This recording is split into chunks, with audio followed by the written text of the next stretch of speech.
अर्थव्यवस्था से जुड़ी हुई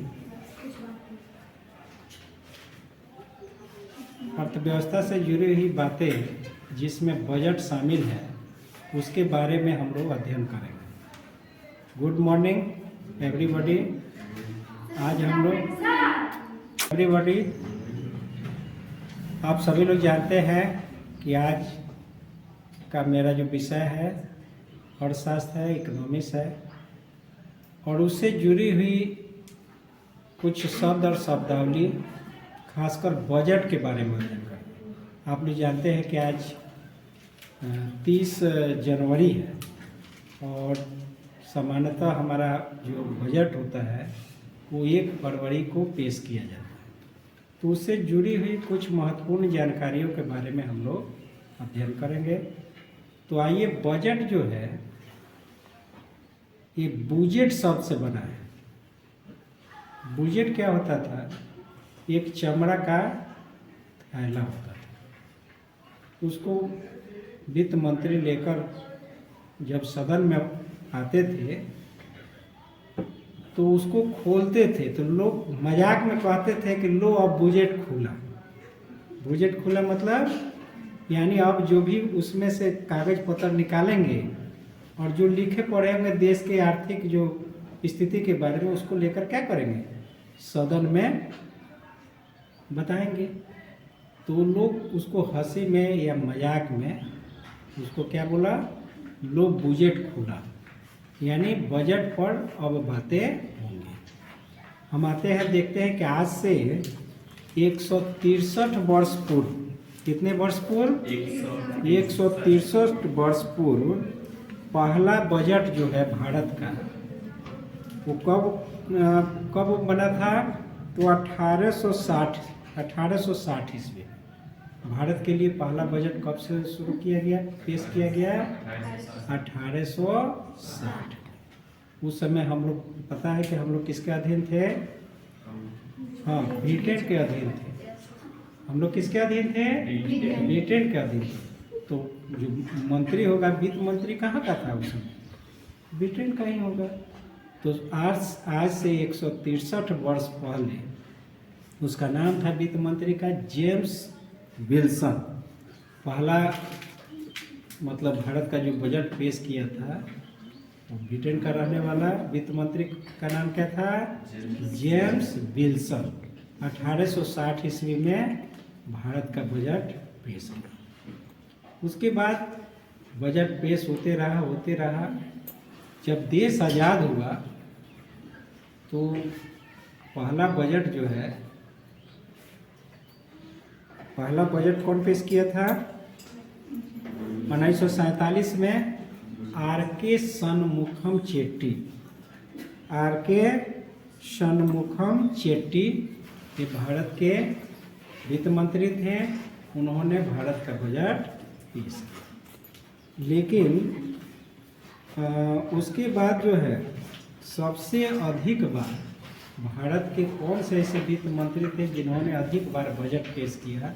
तो ये देश के ऐसे वित्त मंत्री थे जिनका नाम था मोरारजी देसाई। मोरारजी देसाई देश के पहले ऐसे वित्त मंत्री हुए जिन्होंने 10 बार बजट पेश किया। कितनी बार पेश किया? 10 बार। आप लोग को पता है कि बजट एक साल में कितनी बार पेश होता है? 1 बार पेश होता है। साल में कितनी बार पेश होता है? 1 बार। तो 10 बार बजट पेश किए, इसका मतलब 10 साल तक वो वित्त मंत्री रहे होंगे। उसके बाद देश में पहली बार ऐसा हुआ कि एक वित्त मंत्री थे, टी.टी. कृष्णाचारी। जवाहरलाल नेहरू के समय टी.टी. कृष्णाचारी जो थे वे वित्त मंत्री थे, लेकिन उनका जो है वो इस्तीफा दे दिए। जैसे ही अभी बजट पेश होने वाला था तब तक ले क्या किए? इस्तीफा दे दिए। तो देश के ऐसे पहले प्रधानमंत्री थे जिन्होंने खुद से बजट को पेश किया। वे कौन थे? जवाहरलाल नेहरू।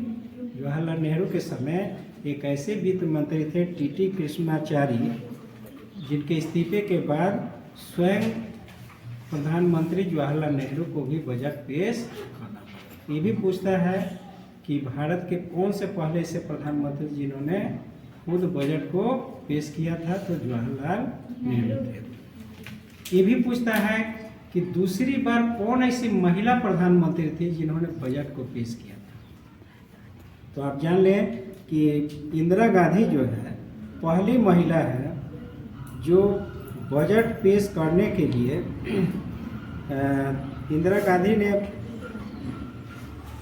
मोरारजी देसाई के इस्तीफा के बाद, मोरारजी देसाई के इस्तीफा के बाद कौन सा बजट पेश किया था? तो इंदिरा गांधी ने। मोरारजी देसाई जवाहरलाल नेहरू के समय भी थे और इंदिरा गांधी के समय भी थे। और आपको पता होना चाहिए कि मोरारजी देसाई जो थे एक बार हमारे देश के प्रधानमंत्री भी बने थे। पता है कि नहीं है? हाँ, मोरारजी देसाई प्रधानमंत्री बने, लेकिन इंदिरा गांधी के समय ये वित्त मंत्री थे और वित्त मंत्री रहते हुए इस्तीफा दे दिए, तो इंदिरा गांधी उनके जगह पर उनका बजट पेश किया। यानी इंदिरा गांधी भारत की पहली महिला प्रधानमंत्री है जिन्होंने अपने कार्यकाल के दौरान बजट को पेश किया। अब आते हैं कि बीपी सिंह भी प्रधानमंत्री थे। बीपी सिंह भी प्रधानमंत्री थे, लेकिन प्रधानमंत्री से पहले वे राजीव गांधी के प्रधानमंत्री के समय वे वित्त मंत्री थे। कौन वित्त मंत्री थे? बीपी सिंह। बीपी सिंह जब मंत्री थे तो उनके इस्तीफा देने के बाद राजीव गांधी भी एक बार ऐसे प्रधानमंत्री थे जिन्होंने बजट को क्या किया था? पेश किया था। तो अभी हम लोगों ने देखा कि 3 ऐसे प्रधानमंत्री को हम लोगों ने देखा कि जिन्होंने क्या किया? बजट उनको खुद पेश किया, जिसमें प्रथम जो थे जवाहरलाल नेहरू, दूसरे इंदिरा गांधी, प्रथम महिला इंदिरा गांधी थी जो प्रधानमंत्री होने के बावजूद भी बजट पेश की थी, और राजीव गांधी भी एक बार बजट पेश किए थे। अभी तक के जितने भी प्रधानमंत्री थे उन्होंने बजट पेश किया। अब आते हैं, बात करते हैं कि भारत में जो है बजट जो पेश किया जाता था, जो ब्रिटिश काल का जो समय था, वो फरवरी के लास्ट महीने में पेश किया जाता था। बजट कब पेश किया जाता था? फरवरी के लास्ट महीना। लास्ट महीना क्या होगा? अगर लीप ईयर होगा तो 29 का होगा, नहीं तो 28 का होगा। तो सामान्यतः 28 फरवरी को हमारा बजट क्या होता था? पेश होता था। यानी 28 फरवरी, माने ब्रिटिश काल से लेकर अभी तक 28 फरवरी एकदम फिक्स था। बजट कब पेश होगा? तो 28 फरवरी को। इस नियम में बदलाव लाया गया। कब लाया गया? इस नियम में बदलाव कब लाया गया? इस नियम में बदलाव लाया गया 1917 में, 2017 में मोदी जी की ही सरकार थी और अरुण जेटली उस समय वित्त मंत्री हुआ करते थे। तो 2017 में परंपरा बदलकर कब कर दी गई? 28 फरवरी के जगह पर 1 फरवरी कर दिया गया। कब कर दिया गया? 1 फरवरी। या 28 फरवरी को जो बजट पेश होता था वो अब कितने फरवरी को पेश होगा? 1 फरवरी। कारण क्या था? कारण स्पष्ट था कि 28 फरवरी को बजट पेश होता था और 1 अप्रैल से लागू हो जाता था, तो समय का क्या होता था? समय कम मिलता था, आनंद में सारी कामें करना पड़ता था। अब 1 फरवरी को पेश हो जाएगा तो 1 अप्रैल से लागू करने में उसको क्या होगा? सहूलियत है। बहुत सारी बातों पर, बहुत सारे ऐसे होते हैं विषय जिस पर चर्चा होती है, बजट में बहस होता है, उसके बाद मतदान होता है, फिर उसको पास होता है। इस सारी प्रक्रिया को जब लास्ट में नहीं होता था तो जो रह जाता था उसको ऐसा ही क्या किया जाता था? टेबल थपथपाकर हो गया कि भाई पास हो गया, माने इकट्ठे उसको बिना दिखाए, बिना उस पर चर्चा बहस किए हुए उसको क्या कर दिया जाता था? अनुमोदन कर दिया जाता। लेकिन अब 1 फरवरी से हो गया है तो बहुत सारे विषय होते थे जिस पर चर्चा परिचर्चा होती थी संसद में, कई बार ज़्यादा मांग होता था, ज़्यादा कटौती होती थी, कोई विभाग ज़्यादा मांग कर रहा है तो उस पर चर्चा, भाई आपने तो पिछली बार 100 रुपया मांगा था, अभी आप 500 रुपये काहे मांग रहे हैं। तो उस पर चर्चा होती थी और उस पर सारे सदस्यों को जानकारी होती थी। लेकिन समय के अभाव में बहुत सारे विषयों पर क्या हो जाता था, अनुमोदन हो जाता था। तो आप समझ में आ गया होगा कि क्यों 28 फरवरी के जगह 1 फरवरी को बजट पेश किया गया। कब पेश किया जाने लगा? 1 फरवरी से। कब से? 2017। उस समय वित्त मंत्री कौन थे? अरुण जेटली साहब। एक और बात देखने को मिलती है कि जो बजट जो पेश होता था वो उसका समय कब होता था? तो अंग्रेजों के समय से, अंग्रेजी शासन के समय से इस समय था 5 बजे। जब भी बजट पेश किया जाता था उसका समय क्या था? 5 बजे। यानी 28 फरवरी को पेश होता था तो समय कितना बजे था? शाम को 5 बजे। जब अटल बिहारी वाजपेयी थे और उस समय जो वित्त मंत्री थे यशवंत सिन्हा। उस समय वित्त मंत्री कौन थे? हाँ, यशवंत सिन्हा थे। तो 1999 में कौन वित्त मंत्री थे? यशवंत सिन्हा। तो उन्होंने उसका समय को कब परिवर्तन कर दिया कि नहीं, अब 5 बजे शाम से के बजाय अब जो बजट पेश होगा वो 11 बजे दिन से ही शुरू होगा। यानी उसका समय अब क्या बदल दिया गया? 11 बजे। नहीं तो शाम को 5 बजे से शुरू होता था। तो अब समय भी आपको पता चल गया कि अब बजट जो भी पेश होगा वो कब से शुरू होगा? 11 बजे से, ताकि दिन में ही लोग टीवी हुई अपना खोल कर लोग देख लेंगे। अब शाम को 5 बजे होगा तो आप समझ सकते हैं कि बहुत सारे देशवासी उसका सीधा प्रसारण नहीं देख पाते थे, या अपने कामों में लग जाते थे, या फिर और सारे काम। 11 बजे दिन में है तो कहीं भी है आपको पता और जल्दी चल जाएगा। तो अभी हम लोगों ने देखा कि यह टाइम कब चेंज किया गया? कब चेंज किया गया? 1999 में। उस समय भारत के प्रधानमंत्री कौन थे? अटल बिहारी वाजपेयी। उस समय के वित्त मंत्री कौन थे? यशवंत सिन्हा। कौन थे? यशवंत सिन्हा। तो अभी हम लोगों ने देखा कुछ बजट के बारे में महत्वपूर्ण जानकारियाँ, और ये जान लीजिए कि ये सारी बातें आपको IAS, PCS अन्य प्रतियोगी परीक्षाओं में अक्सर पूछे जाते हैं, और इसको एक दिन रट्टा मारकर हम याद नहीं कर सकते हैं। जो बातें हमने आपको बताई एक कहानी के रूप में, तो इसको आपको पढ़ने में और याद करने में कोई दिक्कत नहीं होगी। अब आते हैं कि अंतरिम बजट क्या होता है। अंतरिम बजट का नाम सुने होगा, बजट का तो नाम सुने कि साल में एक बार पेश किया जाता है। अंतरिम बजट क्या होता है तो आप जान लीजिए कि प्रत्येक वर्ष सरकार एक वित्तीय दस्तावेज जो है पेश जो होती है, तो जब जिस साल चुनाव होता है, जैसे सरकार बदलती है, 5 साल पूरा हो जाता है तो चुनाव होता है, तो उस चुनाव के बाद अभी जैसे मान लें कि फरवरी अप्रैल में चुनाव होने वाला, अप्रैल में चुनाव होने वाला है और बजट भी पेश होना है। तो सोचिए कि क्या साल भर के लिए बजट पेश होगा? कोई ज़रूरी नहीं है कि मोदी जी है तो फिर मोदी जी आएंगे, कोई और भी प्रधानमंत्री बन सकता है। तो ये परंपरा बना दी गई है कि यदि जिस वर्ष चुनावी वर्ष होगा उस वर्ष सरकार पूरे साल भर का बजट पेश नहीं करेगी, सिर्फ कितने महीनों के लिए बजट पेश करेगी?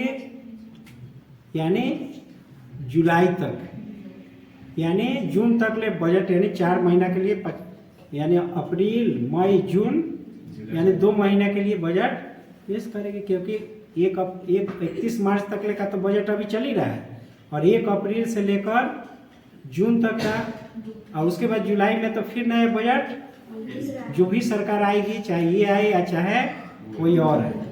तो इसमें जो बजट पेश होगा इसमें सरकार के पूरे वित्तीय वर्ष का लेखा जोखा, ये सब बड़ा तामझाम कुछ नहीं होगा। सिर्फ सरकार को कितना पैसा चाहिए इस समय के चलाने के लिए, उसको क्या करेगी सरकार, पैसा का डिमांड करेगी, कुछ मुख्य बातें इसमें बताएगी। और पूर्ण बजट जो है वो कब पेश किया जाएगा, जब नई सरकार आएगी। इसलिए इसको अंतरिम बजट कहा जाता है। अंतरिम मतलब समझ में आया कि जब कुछ समय के लिए बजट पेश किया गया, खासकर चुनावी वर्ष के दौरान, तो ऐसे बजट को क्या कहा जाता है, अंतरिम बजट। अंतरिम बजट समझ में आया क्या होता है, अंतरिम बजट क्या होता है? हाँ, जिस वर्ष चुनावी वर्ष होता है उस वर्ष पूरे साल का बजट पेश नहीं करके बल्कि कुछ महीनों के लिए ही लेखा जोखा जो रखा जाता है, और उसमें सरकार की सारी नीतियाँ उजागर नहीं होती है कि हम क्या कर रहे हैं, नया क्या कर रहे हैं, सब कुछ नहीं रहता है।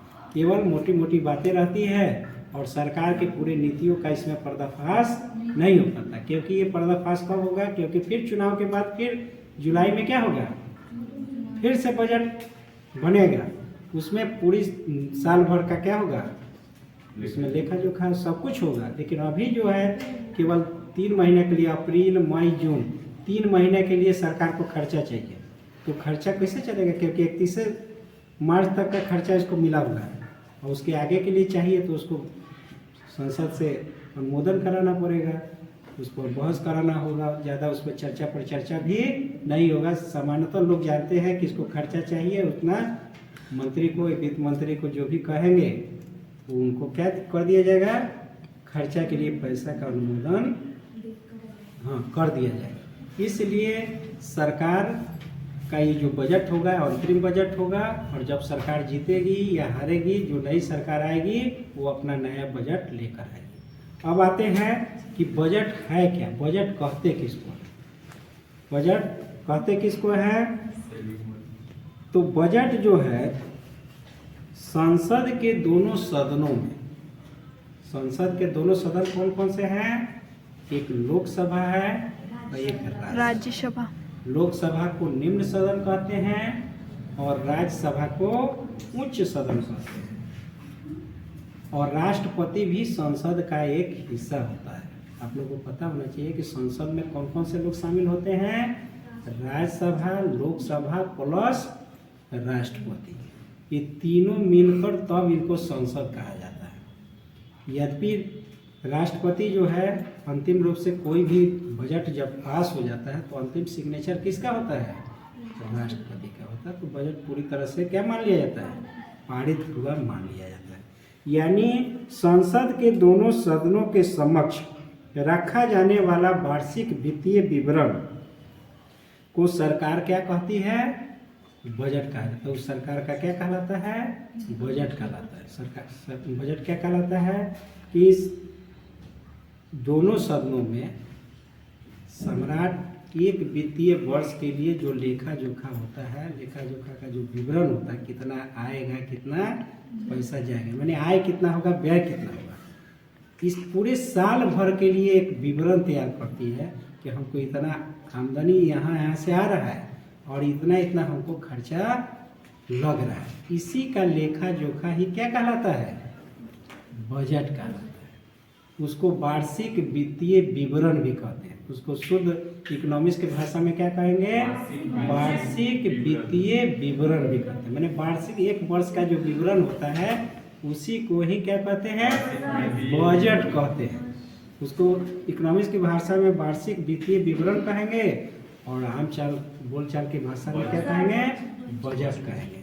जैसे बजट आप देखते हैं कि किसी भी घर को, मकान को बनाने के लिए हम लोग क्या करते हैं, एक बजट बनाते हैं कि हमारे पास कितना पैसा है, कितना लगेगा, कितना व्यय होगा, कितना हमारे पास है। जो नहीं है उसको हम लोग कहीं से उधार लेकर, ऋण लेकर किसी न किसी तरह से घर को क्या करते हैं, बनाते हैं।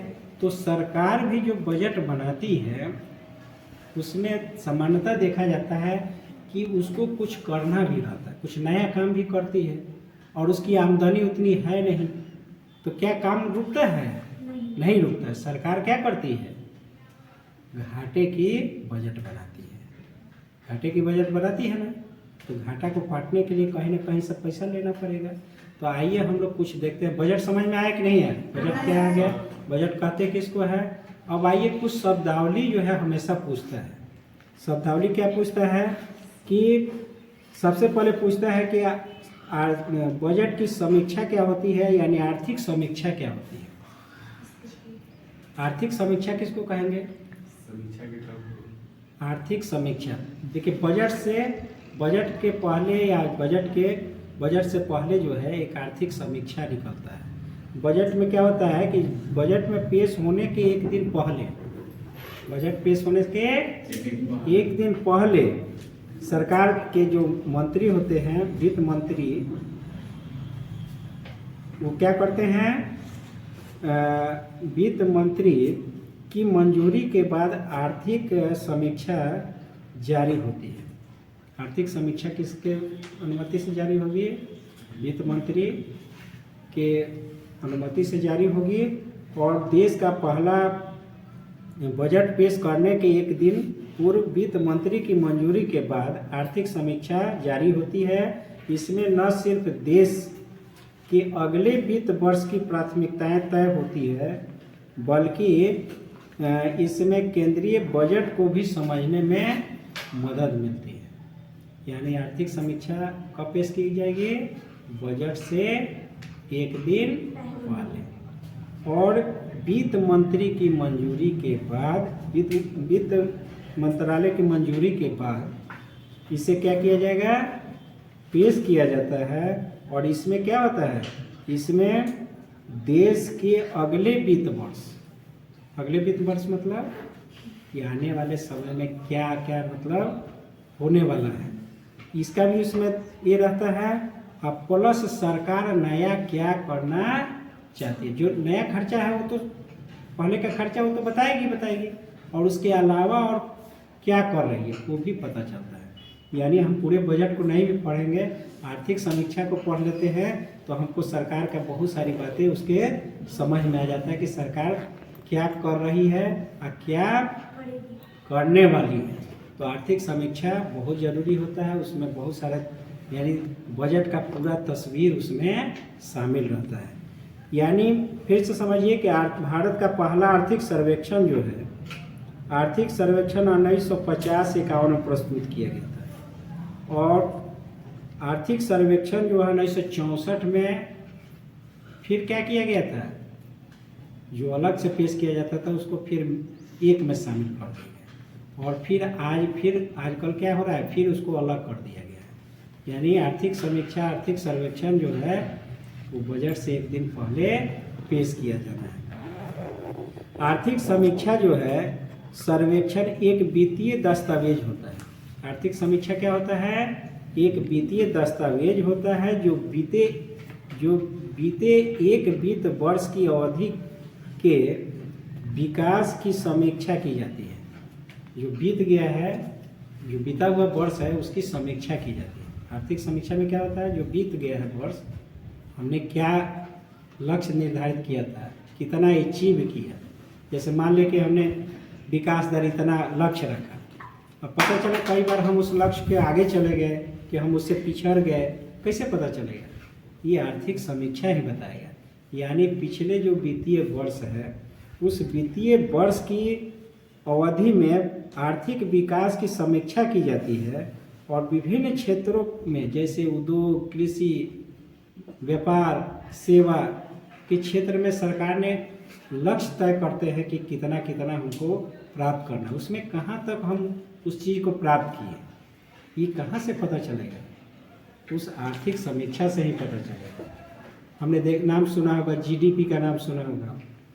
ये सब उसी से पता चला कि हमारी जीडीपी क्या है, हमारा एनएनपी क्या है, हमारा रेपो, बहुत सारा चीज़ जो है इसमें शामिल रहता है। उसको देखते हैं, समझते हैं, तब हमें बहुत सारी बातों की जानकारी होती है ना। तो इसमें क्या होता है कि अर्थव्यवस्था पर एक सर्वेक्षण जो वित्त मंत्रालय के तहत जो है आर्थिक विभाग द्वारा तैयार किया जाता है, और इस सर्वेक्षण को मुख्य आर्थिक सलाहकार के दिशा निर्देश में बनाया जाता है। और आर्थिक समीक्षा वित्त मंत्रालय का अहम वित्तीय दस्तावेज होता है। और यह दस्तावेज आर्थिक विकास के बारे में पता चलता है। किसके बारे में पता चलता है? आर्थिक विकास के बारे में। इस समीक्षा को चालू वित्त वर्ष से लेकर केंद्र सरकार के रिपोर्ट के तौर पर भी देखा जाता है। इससे यह भी पता चलता है कि अगले वित्त वर्ष की दिशा कैसे होगी। यानी पिछला इतिहास देखकर ही हम लोग आगे वाला अंदाज लगाते हैं कि जो पिछला आप नहीं कर पाए तो अगला क्या कर पाइएगा। अगर आपने पिछला पूरा कर लिया है तो निश्चित रूप से हम अगर कोई चीज़ प्लानिंग किया, हमने उस चीज़ को अचीव कर लिया तो आगे भी हमें क्या रहेगा कि आगे भी हम अच्छा करेंगे। तो पिछला को देखकर हम अगले का अनुमान लगा लेते हैं कि सरकार कैसे चल रही है, क्या उसकी दिशा और गति क्या रहेगी, ये आर्थिक समीक्षा बताता है। अब आइए मुद्रास्फीति क्या होता है। नाम सुने हैं ना, मुद्रास्फीति बढ़ गया है।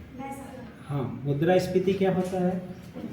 नाम सुना है तुम लोग ने? मुद्रास्फीति क्या होता है? देखिए, मुद्रास्फीति होता क्या है कि वस्तु और सेवाओं के मूल्यों में वृद्धि। वस्तु और सेवाओं की, वस्तु मतलब समझ रहे हैं ना, गुड्स, और सेवा समझ रहे हैं। सेवा क्या होता है? सर्विस। सेवा का मतलब है कि जैसे बैंक क्या देते हैं? सेवा देते हैं, उस सेवा क्षेत्र में आता है। यानी आप जान लीजिए कि 3 क्षेत्र है हमारा आर्थिक उपक्रम का, आर्थिक उद्यम का 3 क्षेत्र माना गया, 3 भागों में बांटा गया है। एक है प्राथमिक क्षेत्र। प्राथमिक क्षेत्र में आता है कृषि आता है, द्वितीय क्षेत्र में उद्योग आता है, और तृतीय क्षेत्र में सेवा आता है। आप जानिए कि अमेरिका जो है आज बहुत आगे डेवलप किया है, तो किस कारण किया है? सेवा क्षेत्र में। आपने देखा होगा कि अभी मंदिर बना है और वहाँ कोई कंपनी, उद्योग, खेती बाड़ी कुछ नहीं। अब सोचिए कि वहाँ पैसे की बरसात होने वाली। कैसे भाई पैसे की बरसात? आपने एक मंदिर स्थापित कर दिया और उस मंदिर के इर्द गिर्द बहुत सारे लोग टोटो लेंगे, उससे कुछ कमाएंगे, कुछ लोग होटल खोलेंगे, कुछ लोग बिजनेस दौरी दुकान करेंगे। ये लोग कैसे कमाएंगे? सेवा देकर।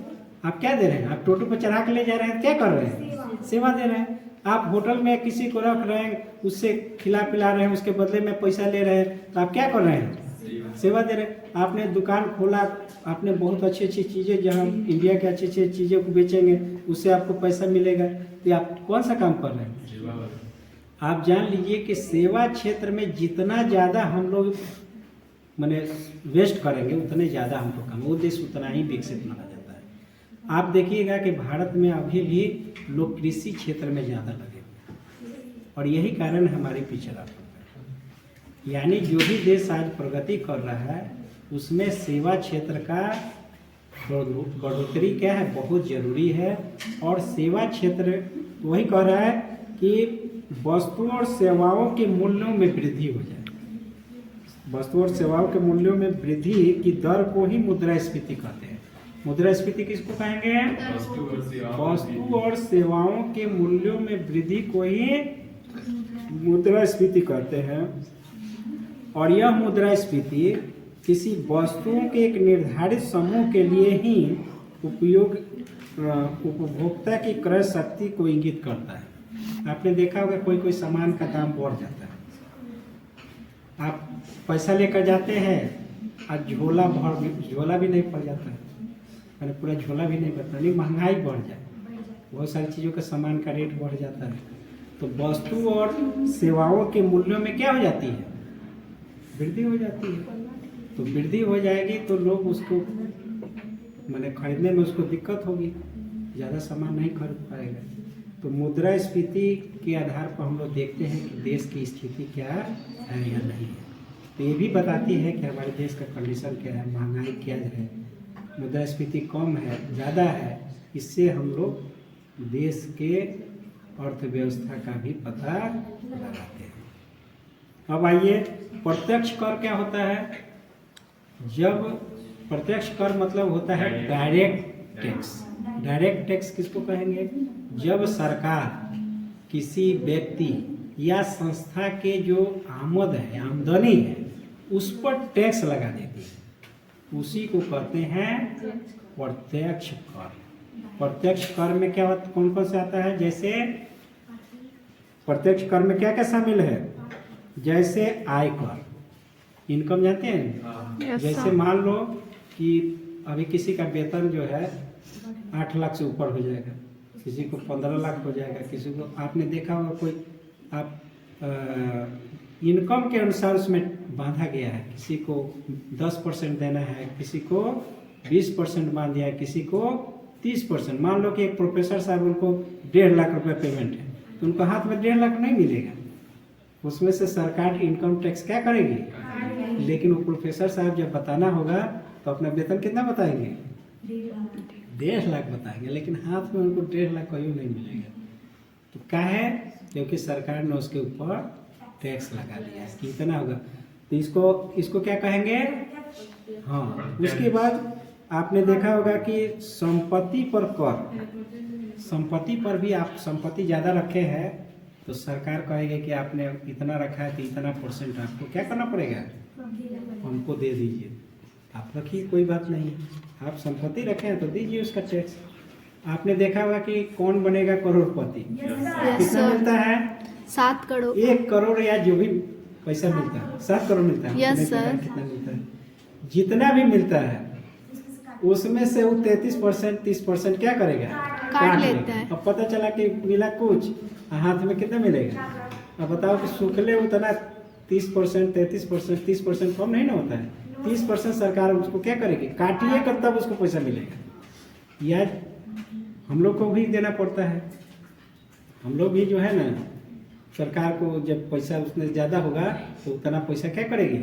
काट लेगी, ऑटोमेटिक काट लेती है। क्या? तो आप पूछेंगे भाई क्या है? तो इनकम टैक्स है। तो इनकम टैक्स कटने से या देने से हमारी अर्थव्यवस्था को ज़्यादा मजबूती मिलती है। देश में आज भी इनकम टैक्स से आमदनी जो है, अगर सरकार को अगर हो रही है ज़्यादा, तो समझिए कि अर्थव्यवस्था में कभी महंगाई नहीं बढ़ेगा। लेकिन ज़्यादातर महंगाई बढ़ने का कारण क्या है? अप्रत्यक्ष कर। अप्रत्यक्ष कर किसको कहेंगे? Indirect tax. इनडायरेक्ट टैक्स क्या होता है? इनडायरेक्ट टैक्स होता है कि जब कोई भी चीज़, इनडायरेक्ट टैक्स में क्या होता है कि जब वस्तु और सेवाओं पर लगने वाला कर, वस्तु और सेवा, वस्तु पर जैसे मान ले कि तुम गेहूं को बेचे और गेहूं से फिर आटा बनाया, आटा से ब्रेड बनाया, ब्रेड आटा से सेवई बनाया, तो हर जगह टैक्स तुम्हारा क्या होते गया? बढ़ते गया। और अंतिम में वो किसको देना पड़ेगा? सरकार को। अरे जनता को देना पड़ेगा। एक जगह टैक्स ले लिए तो ठीक है, अब जय बार उसको अलग अलग चीज बनाएगा तो बार उस पर टैक्स तुम्हारा क्या हो जाएगा? लगेगा। अभी देखते हैं जीएसटी एगो टैक्स आ गया। Yes sir. हाँ, अब पता चला कि आप गेहूं चावल कुछ भी खरीदे सब पर अब उसने टैक्स क्या किया है। यहाँ तक कि आप टिकट भी खरीदने जा रहे रेलवे का तो उस पर भी जीएसटी लगा दिया है। बिजली का बिल भर रहे हैं तो उस पर भी जीएसटी है। कपड़ा खरीदने जा रहे हैं तो उस पर भी जीएसटी। क्या पहले जीएसटी था? नहीं था। तो अब इसका सारा भार किस पर पड़ेगा?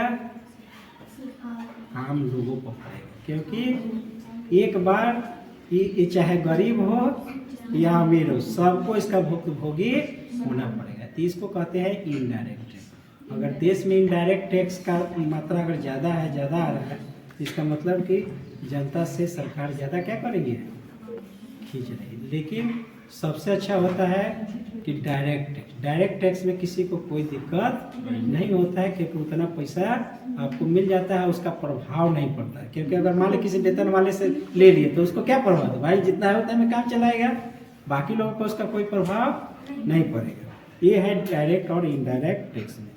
अब आइए राजकोषीय घाटा क्या होता है, 2 और बताएंगे। राजकोषीय घाटा क्या होता है?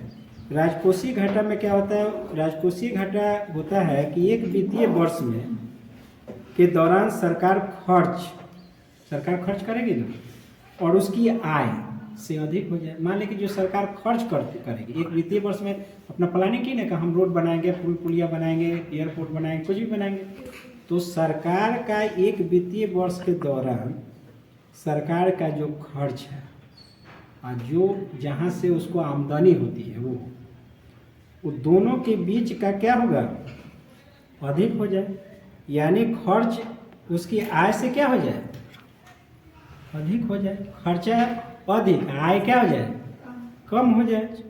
तो सरकार को इस आय और उसके द्वारा किए गए कुल खर्चों के बीच का जो अंतर होता है, दोनों के बीच अंतर आ जाएगा ना, हमारा खर्चा अधिक हो जाए, आय कम हो जाए, तो दोनों के बीच का जो अंतर होगा घटाएंगे, उस अंतर को दर्शाता है। उस अंतर को क्या करता है, दर्शाता है।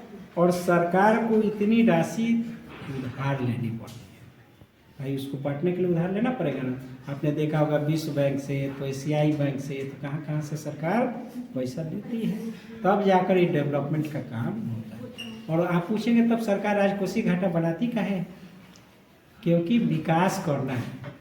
चूँकि लोकतंत्र तांत्रिक देश है, कुछ आशाएं अपेक्षाएं भी लोगों की रहती है, तो कहीं ना कहीं से सरकार उसकी व्यवस्था करती है और इससे हमारे बजट यानी विकास में सहयोग मिलता है, यानी विकास हमारा आगे होता है। अगर हम हमेशा कोई चीज़ विकास कब करेंगे, जब कहीं से कुछ लेकर करेंगे तब है ना।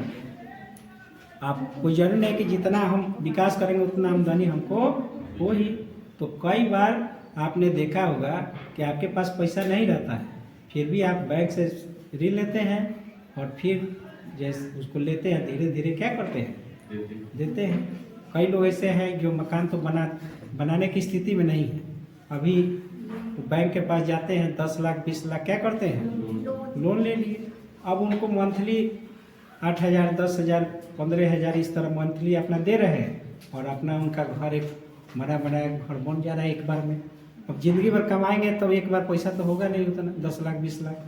तो आप उसी तरह से सरकार भी जो है राजकोषीय घाटा के तहत उसकी खर्चे अधिक हो जाते हैं और आय कम हो जाती है। इस अंतर को ही राजकोषीय घाटा कहा जाता है। और उस घाटा को पूरा करने के लिए सरकार क्या करती है, सरकार द्वारा उधार की राशि ली जाती है। अब आइए राजस्व घाटा क्या होता है। राजकोषीय घाटा राजस्व घाटा में थोड़ा सा अंतर ये है कि राजस्व घाटा जो है प्रतिदिन के सरकार का जो क्या है, खर्च है, प्रतिदिन का जो खर्च है, और जो अन्य स्रोतों से होने वाली जो आय है, जो अन्य स्रोतों से होने वाला खर्च है प्लस अन्य स्रोतों से होने वाली आय के बीच के अंतर को क्या कहेंगे, राजस्व घाटा। मैंने जो राजस्व सरकार के दो तरह के, एगो पूंजीगत आय होता है, एगो राजस्व आय। तो जहाँ से राजस्व आय आ रहा है वहाँ प्रतिदिन का जो खर्चा है और उसका प्रतिदिन का जो व्यय है के बीच के अंतर को क्या कहेंगे, राजस्व घाटा के रूप में जाना जाता है। तो इस तरह से हम लोग मुख्य बातें देखी। राजस्व घाटा क्या होता है, राजकोषीय घाटा क्या होता है, बजट क्या होता है, बजट कब प्रस्तुत किया जाता है, बजट में कौन कौन से प्रधानमंत्री हैं जिन्होंने बजट को पेश किया, बजट का समय अवधि क्या है, पहले भारत के जो बजट को पेश करने वाले अंग्रेजी वित्त मंत्री कौन थे। ये सारी बातों को हम लोगों ने देखा, सुना और समझा। इसके लिए आप लोगों को बहुत बहुत धन्यवाद।